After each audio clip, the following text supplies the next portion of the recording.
देखिए सीआरपीसी में आपका पिछले लेक्चर में चैप्टर 3 पढ़ाया गया था, यानी कि अध्याय 3 को हमने पढ़ाया था। और अब जो आपका चैप्टर शुरू हो रहा है वह चैप्टर 4 यानी कि अध्याय 4 हम लोग शुरू कर रहे हैं। अध्याय 4 में जहाँ तक बात है, अध्याय 4 की पहले भूमिका देखी जाती है, इंट्रोडक्शन देखा जाता है, उसके बाद अध्याय 4 आपका पढ़ना चाहिए। सीआरपीसी के अध्याय 4 में आपका पुलिस और जनता के बीच रिलेशन की बात की गई है, यानी कि सीआरपीसी के अध्याय 4 में आपका पुलिस और जनता के बीच यानी कि पब्लिक और पुलिस के बीच रिलेशन की बात की गई है, संबंधों की बात की गई है। और ये स्पष्ट रूप से आपका बताया गया है, कह सकते हैं कि अध्याय 4 में कि पुलिस और जनता के बीच जो कर्तव्य होना चाहिए वह कैसा होना चाहिए। जनता का यह कर्तव्य होना चाहिए कि आपका वह कुछ अपराधों की सूचना पुलिस को दे। ऐसी दशा में यानी कि आपका धारा 36 से लेकर और आपका 40 तक में ये बातें बताई जाएंगी। यहाँ से जो ज़्यादातर क्वेश्चन बने हैं कंपटीशन में वह केवल और केवल सीआरपीसी में प्री में बने हैं और एक दो क्वेश्चन आपका इंटरव्यू में बना। आगे देखा जाए, पहला जो सेक्शन है आपका 36 जिसमें वरिष्ठ पुलिस अधिकारियों की शक्तियों की बात की गई है, यानी कि जो आपका वरिष्ठ पुलिस अधिकारी है, सुपीरियर जो आपका पुलिस अधिकारी है, उनकी शक्तियों का उल्लेख किया गया है। और ये किया गया है सीआरपीसी की धारा 36 में। जब भी सीआरपीसी की धारा 36 पढ़िएगा, इसी के साथ दो धाराएं और आपको कोरिलेट करनी पड़ेंगी, और वह धारा है सीआरपीसी की धारा 44 और सीआरपीसी की धारा 103। फिर एक बार आपको बता दिया जाए, ये प्री में कई बार क्वेश्चन बन चुका है। जब भी आप सीआरपीसी की धारा 36 पढ़ेंगे यानी कि 36 पढ़ेंगे, उसी के साथ आपको हर हाल में सेक्शन 44 और सेक्शन 103 पढ़ना है। इन तीनों सेक्शनों में अर्थात इन तीनों धाराओं में एक प्रिंसिपल या सिद्धांत समाहित है और वही सिद्धांत कंपटीशन में बार बार पूछा जा रहा है। जो आपका क्वेश्चन आएगा या तो इन तीन धाराओं में से एक धारा देगा या दो धारा या तीनों धाराएं दे सकता है। और वह सिद्धांत ये है कि जो प्राधिकारी या जो अथॉरिटी किसी कार्य को दूसरों के माध्यम से करा सकता है, वह प्राधिकारी उस कार्य को स्वयं करने की क्षमता रखता है या स्वयं भी कर सकता है। फिर एक बार इसको देखिए, धारा 36, 44 और 103 में इन तीनों धाराओं में एक सिद्धांत समाहित है और वह सिद्धांत ये है कि जो व्यक्ति किसी कार्य को दूसरे व्यक्तियों से करा सकता है, उस कार्य को वह स्वयं भी करने की शक्ति रखता है। ये तीन धाराओं में प्रिंसिपल समाहित है। एक धारा डिटेल में देखिए। सबसे पहले धारा 36 देखा जाए। धारा 36 ये बताती है कि पुलिस थाने के बाहर साधक अधिकारी को जितनी शक्ति उसकी सीमाओं के अंदर उसे प्राप्त है, उस क्षेत्र में जितने वरिष्ठ अधिकारी होंगे उनको वे शक्तियाँ स्वतः प्राप्त होंगी। यानी कि अगर हम आसान भाषा में इसको देखें तो हम कह सकते हैं कि थानेदार को जितना पावर अपने थाने की सीमाओं के अंदर प्राप्त है, उस क्षेत्र में थानेदार से जितने ऊपर के पुलिस अधिकारी होंगे आपका उनको वह पावर अपने आप प्राप्त होगा, स्वतः प्राप्त होगा। ये आपका धारा 36 बताती है। अब आइए 44 देखा जाए, मजिस्ट्रेट द्वारा स्वतः गिरफ्तारी।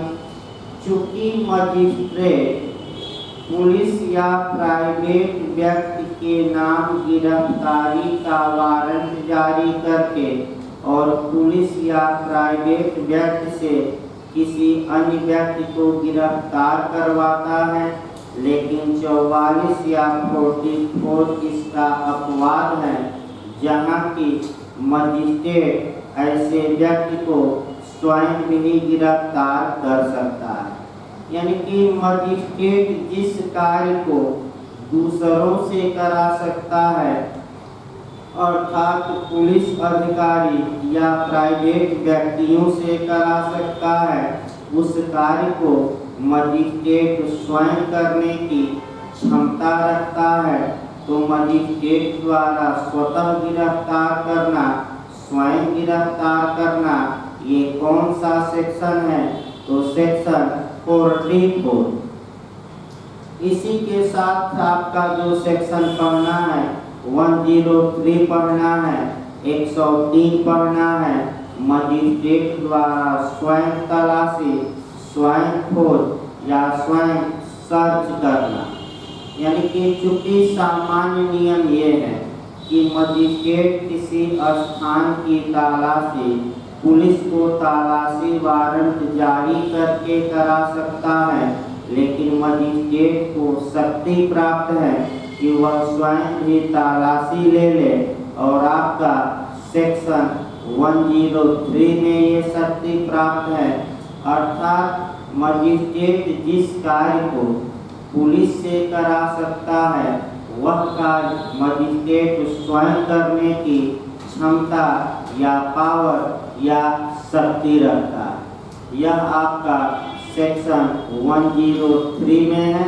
तो 3 सेक्शन एक साथ तैयार करना है, इसमें प्रिंसिपल भी तैयार करने हैं, धारा 36, 44 और 103।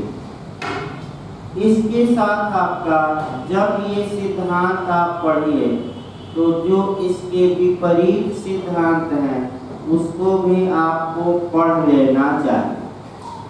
इन सिद्धांतों के विपरीत सिद्धांत ये निकलता है कि जो प्राधिकारी किसी कार्य को स्वयं कर सकता है वह दूसरों से भी करा सकता है।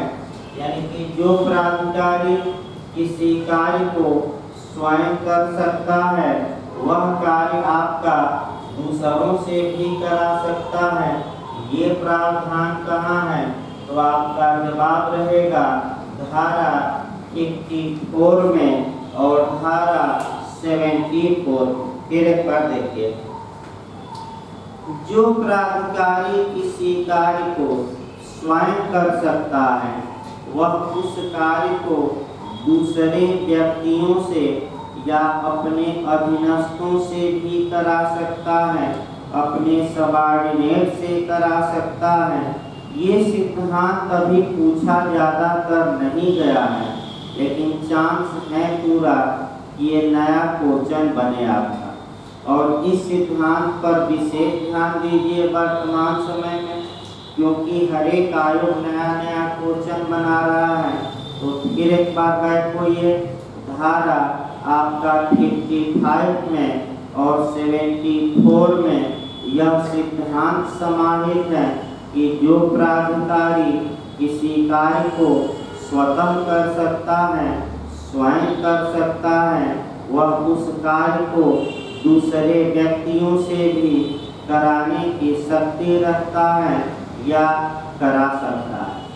अब देखिए धारा 55 क्या है और 74 क्या है, दोनों में बस एक लाइन का अंतर है। अगर वारंट के बिना गिरफ्तारी का मामला है तो धारा 55 काम करेगी, और अगर वारंट पर गिरफ्तारी करना है तो 74 काम करेगी। यानी कि अगर आपका वारंट के बिना गिरफ्तारी का मामला है तो धारा 55 लागू होगी, और अगर वारंट पर गिरफ्तार करना है तो सेक्शन 74 लागू होगा। आइए दोनों धाराओं को फिर एक बार देखा जाए, क्या क्या प्रावधान किए गए हैं।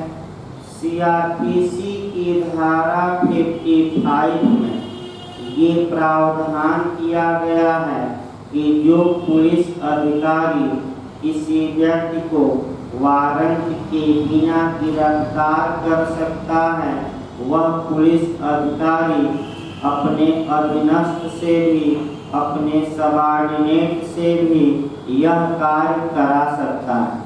यानी कि जो काम पुलिस स्वयं कर सकती है, वह पुलिस वाला अपने सबॉर्डिनेट पुलिस वाले से वह कार्य कराने की क्षमता रखता है। ये वारंट के बिना गिरफ्तारी में मामला है। और सेक्शन 55 जो 74 आपका बताया जाएगा, 74 में ये है कि अब जिस पुलिस अधिकारी के नाम गिरफ्तारी का वारंट जारी हुआ है, वह पुलिस अधिकारी उस वारंट को लागू करा सकता है, एग्जीक्यूट करा सकता है, निष्पादन करा सकता है अपने किसी अधीनस्थ पुलिस अधिकारी से। यानी कि जिस पुलिस अधिकारी के नाम गिरफ्तारी का वारंट जारी किया गया है, वह पुलिस अधिकारी अपने किसी अधीनस्थ पुलिस अधिकारी से उस वारंट का निष्पादन करा सकता है। अर्थात जो कार्य पुलिस अधिकारी स्वयं कर सकते हैं, उस कार्य को अपने सबॉर्डिनेट से कराने की शक्ति रखते हैं। तो आपका 2 सिद्धांत मिला और टोटल अब तक 5 धाराएं सीआरपीसी की बताई गई। आगे बढ़ा जाए। इस प्रकार धारा 36 समाप्त हो गई। अब आइए मजिस्ट्रेटों और पुलिस को सहायता देना। इसका मतलब ये हुआ कि धारा 37 से और 40 तक जो चलेगा वह आम जनता इत्यादि का कर्तव्य होगा कि वह आपका उस अपराधों की सूचना आपका पुलिस को दे या मजिस्ट्रेट को दे। ये धारा 37 से लेकर 40 तक चलेगा। अभी आपका कह सकते हैं कि धारा 37 से उत्तराखंड में प्री में क्वेश्चन बना भी था, और ये बना था कि जनता कब मजिस्ट्रेट और पुलिस अधिकारी की सहायता करेगी। यानी कि जो पब्लिक है, यानी कि जो जनता है, ये कब आपका पुलिस अधिकारी को सहायता करेगी और मजिस्ट्रेट को सहायता करेगी। और फिर एक बार देखिए, यहाँ से आपका अंदर तक पढ़ाया जाएगा।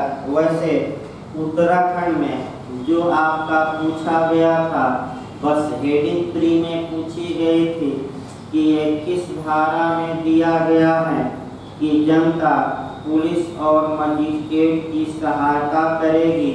तो सेक्शन आपको तैयार रखना है 30 से। देखिए इसमें कहा क्या गया है, पहले शब्द सब चला जाए तब इसको समझाए।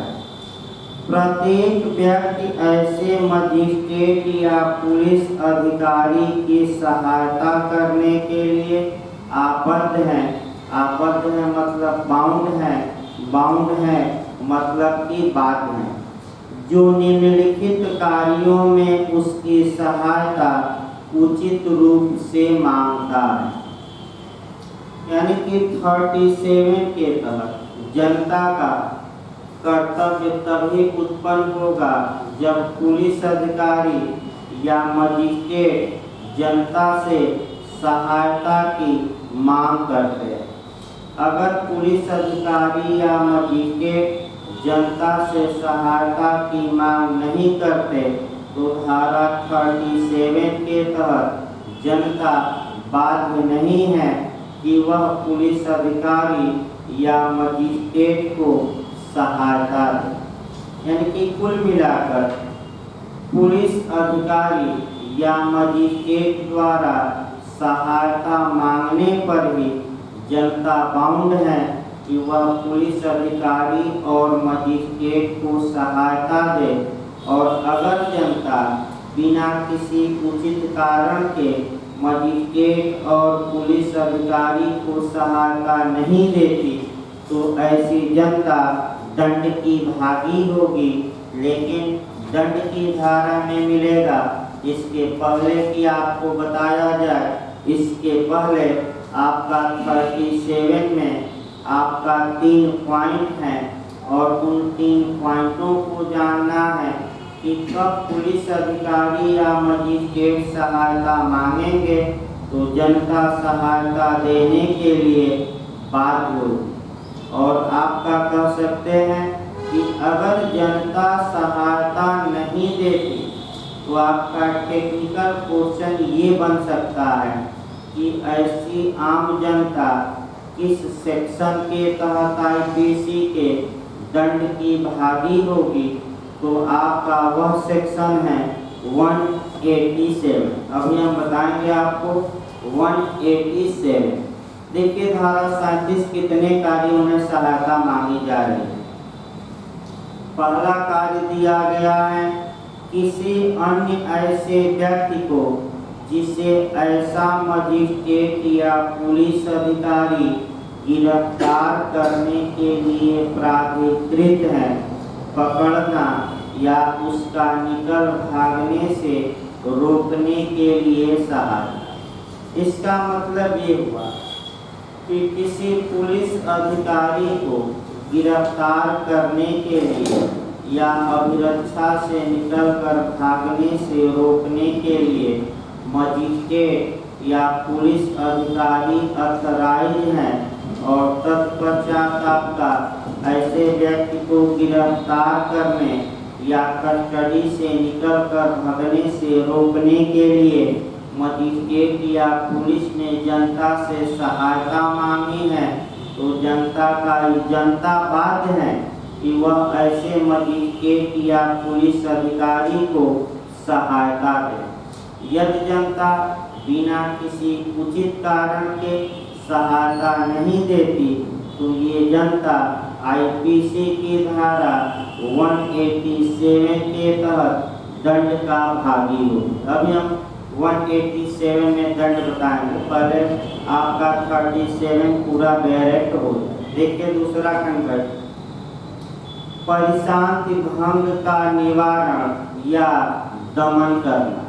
इसका मतलब ये हुआ कि अगर आपका जो पब्लिक पीस है या लोक शांति है वह भंग हो गई है या लोक शांति भंग होने वाली है, उसको भंग होने से रोकना है या लोक शांति भंग हो गई है और उसका दमन करना है और पुलिस या मजिस्ट्रेट आम जनता से सहायता मांग रहे हैं कि आप सहायता दीजिए ताकि ये सब रोका जाए।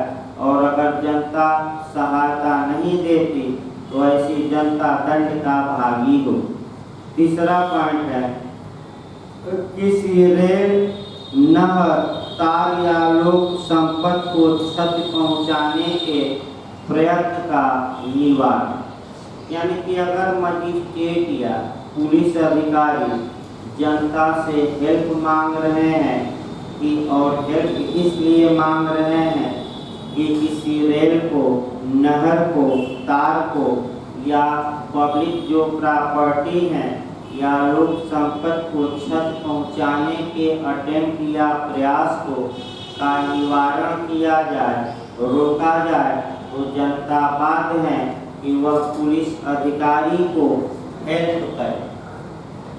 अगर जनता बिना उचित कारण के पुलिस अधिकारी को आपको हेल्प नहीं करती तो ऐसी जनता आईपीसी की धारा 187 के तहत दंड की भागी होगी। रट डालिएगा, आईपीसी की धारा के तहत दंड की भागी होगी 187।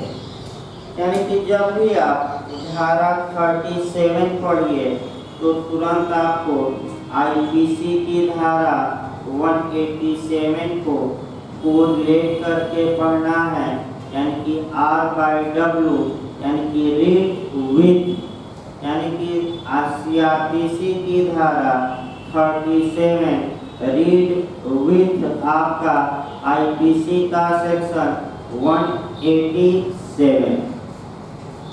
देखिए 187 में क्या है, यदि कोई व्यक्ति किसी कार्य को करने के लिए लॉ द्वारा, विधि द्वारा बाउंड है, बाध्य है और वह कार्य नहीं करता तो ऐसी दशा में वह दंड का भागी होगा 187 के तहत और दंड है 1 मास तक का कारावास या 200 रुपया जुर्माना या दोनों। फिर एक बार दंड देखिए, अगर कोई व्यक्ति किसी कार्य को करने के लिए विधि द्वारा बाध्य है और वह कार्य नहीं करता तो जो सजा 187 आईपीसी में उसे दी जाएगी वह सजा है आपका सादा कारावास 1 मास तक का या जुर्माना 200 रुपये तक का या दो। और अगर जो ये जनता बात है, ये अपराध की अगर जनता से धारा 37 के तहत अपराध के निवारण है अर्थात अपराध को रोकने हेतु सहायता मांगी गई है तो और जनता बिना किसी कारण के हेल्प नहीं करती तो दंड की मात्रा 187 में बढ़ेगी। यानी क्या, एक लाइन ये हुआ इसका मतलब कि अगर अपराध के निवारण हेतु सहायता मांगी गई है, अपराध को प्रिवेंट करने के लिए, अपराध को रोकने के लिए और सहायता नहीं देती जनता तो आईपीसी की धारा 187 के तहत जो जनता दंड की भागी होगी वह आपका कह सकते हैं कि 6 मास तक के कारावास या 500 रुपया जुर्माना या दोनों। यानी कि अपराध के मामले में दंड की मात्रा बढ़ेगी और वह कितनी होगी, 6 मास तक का कारावास या 500 रुपये तक का जुर्माना या दोनों। इस प्रकार आपका 37 सेक्शन समाप्त हुआ। अब आइए 38 देखा है। जहाँ तक धारा 38 की बात है, 38 पुलिस अधिकारी से भिन्न ऐसे व्यक्ति को सहायता जो वारंट का निष्पादन कर रहा है। आइए सेक्शन सीआरपीसी का हम 38 देखते हैं। इसमें भी 2-3 टेक्निकल क्वेश्चन आएंगे। यानी कि सीआरपीसी की धारा 38 पुलिस अधिकारी से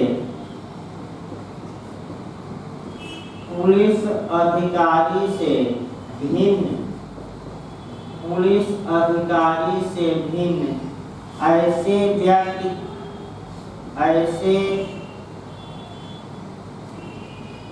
ऐसे व्यक्ति को सहायता ऐसे व्यक्ति को सहायता जो वारंट का निष्पादन कर रहा हो, जो वारंट का निष्पादन कर रहा हो, वारंट को एग्जीक्यूट कर रहा हो, यानी कि वारंट को लागू करा रहा हो। देखिए आपका जनता का कर्तव्य सेक्शन 38 में भी है और आपका पुलिस अधिकारी से भिन्न ऐसे व्यक्ति को सहायता जो वारंट का निष्पादन कर रहा। अब यहाँ 38 जब भी पढ़िएगा तो आपको बता दिया जाए, 2-3 बातें आपका कोरिलेट करके पढ़ना। आपका 2 सेक्शन कम से कम कोरिलेट सीआरपीसी का करेंगे, एक 72 करेंगे और दूसरा 73। कम से कम 2 सेक्शन जरूर पढ़िएगा रीड विथ या धारा 38 से, लेकिन पहले धारा 38 हम बता दें और तब कोरिलेशन किया। देखिए भाई धारा 38 क्या कहते हैं। जब कोई वारंट पुलिस अधिकारी से भिन्न किसी व्यक्ति को निर्दिष्ट है, यानी कि जब कोई वारंट किसी पुलिस अधिकारी से भिन्न किसी व्यक्ति को निर्दिष्ट है, व्यक्ति को निर्दिष्ट है का मतलब कि किसी प्राइवेट व्यक्ति के नाम वारंट जारी किया गया है, अर्थात न्यायालय ने किसी प्राइवेट व्यक्ति को आदेशित किया है कि वह वारंट में वर्णित व्यक्ति को गिरफ्तार करे। तब कोई भी अन्य व्यक्ति उस वारंट के निष्पादन में सहायता कर सकता है यदि वह व्यक्ति जिसे वारंट निर्दिष्ट है पास में है और वारंट के निष्पादन में कार्य कर रहा है। तो समाज का कोई भी व्यक्ति ऐसे वारंट का निष्पादन करने, ऐसे वारंट को लागू कराने में, यानी कि वारंट में वर्णित व्यक्ति को गिरफ्तार करने में हेल्प कर सकता है। सतर्क रहना है, चूंकि में लिखा है शब्द, यानी कि कर सकता है, यानी कि जनता विधिक रूप से ऐसे व्यक्ति को हेल्प करने के लिए बाध्य नहीं। जनता या तो सहायता करे या सहायता करने से इनकार कर दे। यदि आम जनता ऐसे व्यक्ति को सहायता करने से इनकार कर देती है तो आम जनता ने कोई अपराध नहीं किया, क्योंकि सहायता करना और न करना आम जनता के इच्छा पर निर्भर है, क्योंकि बाध्यता नहीं। अभी आपने 37 में देखा कि अगर सहायता मांगी जाती है तो आम जनता क्या थी, बाध्य थी, और नहीं देती है तो वह दंड का भागी होगी। लेकिन 38 सेक्शन में ऐसा नहीं है, आम जनता या तो सहायता दे या न दे। अब समस्या देखिए कहाँ आपका उत्पन्न हो रही है। समस्या ये उत्पन्न हो रही है कि आखिर वारंट किसके नाम जारी होता है। तो सामान्यतः गिरफ्तारी का वारंट एक या एक से अधिक पुलिस अधिकारियों के नाम जारी होता है और उन पुलिस अधिकारियों को न्यायालय आदेशित करता है कि वह वारंट में वर्णित व्यक्ति को गिरफ्तार करके न्यायालय में पेश करे। लेकिन ये विधि का पूर्ण नियम नहीं है। धारा 72 सीआरपीसी और 73 में इसका अपवाद है। जहाँ यानी कि फिर एक बार देखिए 72 और 73 में कुछ ऐसी कंडीशन दी गई है जहाँ की गिरफ्तारी के वारंट को प्राइवेट व्यक्ति के नाम भी जारी किया जा सकता है और प्राइवेट व्यक्ति को न्यायालय आदेशित करेगा कि इस व्यक्ति को गिरफ्तार करिए आपका। तो 72 में क्या है, 73 में क्या है, तो पहले 72 देखिए। धारा 72 प्राइवेट व्यक्ति के नाम गिरफ्तारी का वारंट तब जारी करने की बात करती है जब गिरफ्तारी तत्काल आवश्यक हो और कोई पुलिस अधिकारी उपस्थित न हो। फिर एक बार देखिए, धारा 72 के तहत प्राइवेट व्यक्ति के नाम गिरफ्तारी का वारंट तब जारी किया जाएगा जब गिरफ्तारी तुरंत आवश्यक हो और कोई पुलिस अधिकारी उपस्थित न हो। जबकि धारा 73 के तहत शुद्ध रूप से प्राइवेट व्यक्ति के नाम गिरफ्तारी का वारंट जारी किए जाने का प्रावधान किया गया। तो हम थोड़ा आपका 73 को डिटेल में बताते हैं और ये क्वेश्चन मेंस में भी पूछा जा चुका है। सीआरपीसी की धारा 73। पहला नियम ये याद रखना है कि धारा 73 में जो गिरफ्तारी का वारंट जारी किया जाएगा वो सभी न्यायालयों द्वारा जारी नहीं होगा। केवल 2 न्यायालय जारी कर सकते हैं और वह है आपका न्यायालय, पहला न्यायालय है CJM यानी कि मुख्य न्यायिक मजिस्ट्रेट। पहला न्यायालय है मुख्य न्यायिक मजिस्ट्रेट का न्यायालय और दूसरा न्यायालय है प्रथम वर्ग न्यायिक मजिस्ट्रेट। प्रथम वर्ग न्यायिक मजिस्ट्रेट यानी कि कौन कौन न्यायालय आपका प्राइवेट व्यक्ति के नाम गिरफ्तारी का वारंट जारी कर सकते हैं, वे न्यायालय आपके हैं चीफ जुडिशियल मजिस्ट्रेट का न्यायालय और दूसरा फर्स्ट क्लास जुडिशियल मजिस्ट्रेट का न्यायालय। अब किसी प्राइवेट व्यक्ति के नाम गिरफ्तारी का वारंट ये लोग किस कंडीशन में जारी कर सकते हैं, यानी कि किस व्यक्ति को गिरफ्तार करने के लिए जारी कर सकते हैं, ये आपका पूछा जाता है। तो 3 लोगों के लिए आपका निकल भागा सिद्ध दोष, किसके लिए निकल भागा सिद्ध दोष, निकल भागा सिद्ध दोष उद्घोषित अपराधी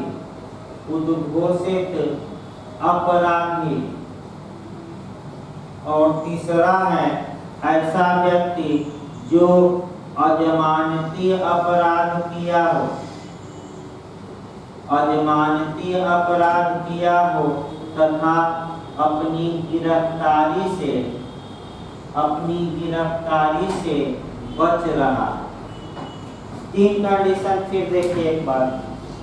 अर्थात प्रथम वर्ग न्यायिक मजिस्ट्रेट या मुख्य न्यायिक मजिस्ट्रेट इन व्यक्तियों को अरेस्ट करने के लिए किसी प्राइवेट व्यक्ति के नाम गिरफ्तारी का वारंट जारी कर सकते हैं। तो पहला व्यक्ति है निकल भागा सिद्ध दोष। इसका मतलब ये हुआ कि कोई अपराधी था और उसे न्यायालय ने कन्विक्ट किया माने सिद्ध दोष किया था और वह कस्टडी से भाग गया है या अभिरक्षा से भाग गया है, तो आम जनता के नाम या किसी प्राइवेट व्यक्ति के नाम भी गिरफ्तारी का वारंट जारी किया जा सकता है कि आम जनता भी ऐसे व्यक्ति को अरेस्ट कर सके। दूसरा उद्घोषित अपराधी यानी कि प्रोक्लेम्ड ऑफेंडर यानी कि जिनके विरुद्ध प्रोक्लेमेशन जारी हुआ है, उद्घोषणा जारी हुई है, अर्थात फरार अपराधी या उद्घोषित अपराधी, भगोड़ा अपराधी कहिए, और फरार अपराधियों के बारे में जो प्रोक्लेमेशन या उद्घोषणा जारी की जाती है वह सीआरपीसी की धारा 82 के तहत जारी होती है। यानी कि ऐसा व्यक्ति जिसके खिलाफ धारा 82 के तहत प्रोक्लेमेशन जारी हो चुका है, ऐसे व्यक्ति को गिरफ्तार करने के लिए भी प्राइवेट व्यक्ति के नाम गिरफ्तारी का वारंट जारी किया जा सकता है। और तीसरा पॉइंट है, ऐसा व्यक्ति जो नॉन बेलेबल ऑफेंस किया हो, अर्थात गैर जमानती अपराध किया हो, अर्थात अजमानती अपराध किया हो और वह अपनी गिरफ्तारी से बच रहा हो, तो ऐसे व्यक्तियों को गिरफ्तार करने के लिए प्रथम वर्ग न्यायिक मजिस्ट्रेट या मुख्य न्यायिक मजिस्ट्रेट अपने क्षेत्राधिकार के अंदर के किसी प्राइवेट व्यक्ति के नाम अरेस्ट वारंट जारी कर सकते हैं, गिरफ्तारी का वारंट जारी कर सकते हैं। इस प्रकार आपका 38 बताया गया और इसको कोरिलेट करके सीआरपीसी की धारा 72 और 73 बताई है। आइए अब देखा जाए अगला जो सेक्शन है वह 39 है। अगला जो आपका सेक्शन है वह 39 है। कुछ अपराधों की इत्तिला का जनता द्वारा दिया जाना। इसका मतलब ये हुआ कि जनता बाध्य है कि कुछ अपराधों की इत्तिला आपका दे। यानी कि आपका जनता का कर्तव्य 39 में भी बताया गया है कि कुछ अपराधों की इत्तिला मतलब नोटिस, नोटिस मतलब सूचना जनता दे।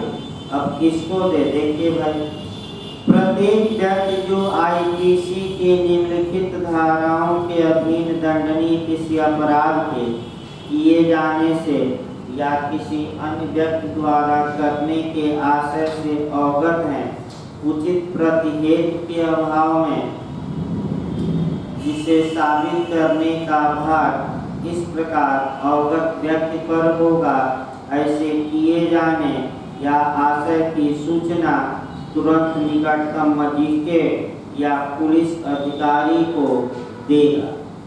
इसका मतलब ये हुआ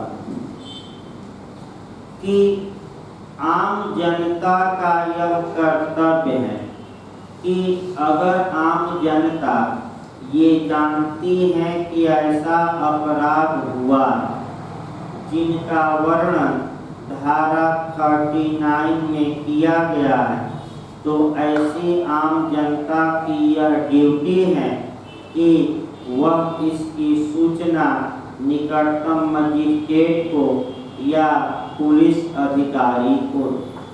अब जो लिस्ट है वह नहीं पढ़ना कौन कौन अपराध, बस ये है कि जनता की ये ड्यूटी है। और अगर जनता इस ड्यूटी को नहीं निभाती तो ऐसी जनता दंड की भागी हो। यानी कि आप जानते हैं कि ये अपराध किया गया तो आपका कुछ गंभीर अपराध है और इसमें आपका कर्तव्य है कि आप कह सकते हैं कि सूचना दीजिए पुलिस या मजिस्ट्रेट को। और अगर आप जानते हुए भी सूचना नहीं देते तो ऐसी दशा में कह सकते हैं कि आप आईपीसी की धारा 202 के तहत दंड के भागी हों।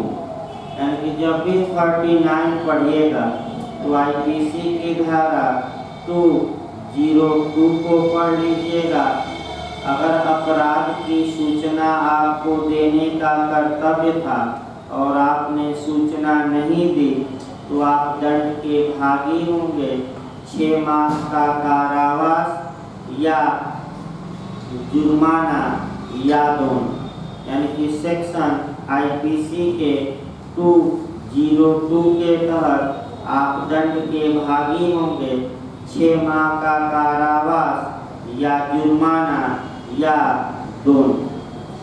अब आइए सेक्शन 40 देखा जाए। जहाँ तक सीआरपीसी की धारा 40 की बात है, सीआरपीसी की धारा 40 से आपका क्वेश्चन इंटरव्यू में बना है और आपका एमपी ने क्वेश्चन ये बनाया था। देखिए आपका धारा 40 पढ़ना है। इसमें आपका धारा 40 में ग्राम में नियोजित व्यक्तियों और ग्रामीणों का कर्तव्य है। यानी कि जो किसी ग्राम में नियोजित व्यक्ति हैं, किसी ग्राम में नियोजित व्यक्ति हैं या ग्रामीण हैं, यानी कि गांव के लोग हैं, तो इनका भी कुछ ड्यूटी है कि अगर कुछ अपराधों की सूचना या इत्तला इनको है, अगर जानकारी है, तो ऐसी दशा में यह निकटतम पुलिस थाने के भाग साधक अधिकारी या निकटतम मजिस्ट्रेट को उसकी सूचना दें। यानी कि कुल मिलाकर आपका धारा 40 में ग्रामीणों का और गांव में नियोजित व्यक्तियों का, चाहे वह गांव में नियोजित व्यक्तियों का ये ड्यूटी बनाई गई है कि कुछ अपराधों की सूचना वे थानेदार को या मजिस्ट्रेट को दे। अगर ऐसे व्यक्ति सूचना नहीं देते अपराधों की, तो ऐसी दशा में आपका अपराध की सूचना न देने पर अभी आईपीसी का सेक्शन आपको बताया गया 202 के तहत ऐसे व्यक्ति दंड के भागी हों। तो कौन सी धारा में सूचना नहीं देंगे तो होंगे धारा आईपीसी की धारा 202। देखिए आपका यहाँ 2-3 क्वेश्चन आपका बनता है, वहीं अटैक करना है क्वेश्चन पर। पहला क्वेश्चन ग्रामीणों का कर्तव्य कहाँ बताया गया है, तो धारा 40 में। दूसरा क्वेश्चन बनता है कि ग्राम में नियोजित व्यक्तियों, तो ग्राम में नियोजित व्यक्तियों में आपका कौन कौन आएगा, तो ग्राम में नियोजित व्यक्तियों में आपका पूछ सकता है ग्राम चौकीदार हो गया, यानी कि ग्राम चौकीदार हो गया। इसके बाद ग्राम पुलिस हो गई, लेखपाल हो गए, पतरौल हो गया, अमीन हो गए, और गांव के स्कूल में जो नियुक्त अध्यापक हैं ये हो गए इत्यादि। यानी कि लेखपाल, अमीन, पतरौल, आपका मास्टर साहब, ग्राम चौकीदार इत्यादि जो गांव में नियोजित व्यक्ति हैं, उनकी यह ड्यूटी है, उनका यह कर्तव्य है कि कुछ अपराधों की अगर उन्हें जानकारी है तो वह ऐसी जानकारी पुलिस को या मजिस्ट्रेट को दें। ये इनका कर्तव्य है। जो इंटरव्यू में क्वेश्चन बना है वह आपका यहाँ से उसको अच्छे से तैयार करिएगा। धारा 40(2) के सेकंड खंड से बना, यानी कि धारा 40(2) के आपका सेकंड क्लास से बना है। और वह जो क्वेश्चन बना है इंटरव्यू में, वह बना है उद्घोषित अपराधी। उद्घोषित अपराधी। एक बार एमपी के इंटरव्यू में ये क्वेश्चन बना था कि उद्घोषित अपराधी की परिभाषा कहाँ दी गई, तो आपका जवाब रहेगा उद्घोषित अपराधी की परिभाषा सीआरपीसी की धारा 40 के क्लास 2 के उप क्लास 2 में दी गई। उद्घोषित अपराधी या प्रोकोमलेंट अफेंडर या फरार अपराधी या भगोड़ा अपराधी। देखिए फिर एक बार आपका फंसा सकता है क्वेश्चन इंटरव्यू में। सीआरपीसी की धारा 82 में भगोड़े या फरार या उद्घोषित अपराधी की परिभाषा नहीं दी गई। वहाँ केवल और केवल आपका उद्घोषणा की जाती है। इसकी परिभाषा धारा 40 में दी गई है, लेकिन यह परिभाषा सीमित दायरा रखती है, क्योंकि यह परिभाषा पूरी सीआरपीसी के लिए लागू नहीं होगी, बल्कि केवल और केवल आईसीआरपीसी की धारा 40 के लिए यानी कि 40 के लिए काम करेगी। इस प्रकार आपका धारा 40 भी समाप्त हो गई। अब आइए अगला चैप्टर उठाया जाए और सीआरपीसी का जो अगला चैप्टर है आपका अध्याय 5 या चैप्टर 5। देखिए चैप्टर 5 की जहाँ तक बात है, चैप्टर 5 से मेंस में भी लगातार कम से कम एक क्वेश्चन आता है और प्री में भी 2 या 3 क्वेश्चन बन जाते हैं। धारा अध्याय 5 से प्री और मेंस दोनों में क्वेश्चन बनते हैं और यहाँ से फिर आपका मेंस के लिए क्वेश्चन भी शुरू होता है। आइए आपका अध्याय 5 यानी कि आपका चैप्टर जो आपका 5 है, ये सेक्शन 41 से लेकर 60A तक है। यानी कि आपका वारंट के बिना गिरफ्तारी, यानी कि जो अध्याय 5 है वह आपका सेक्शन कह सकते हैं कि आपका अध्याय 5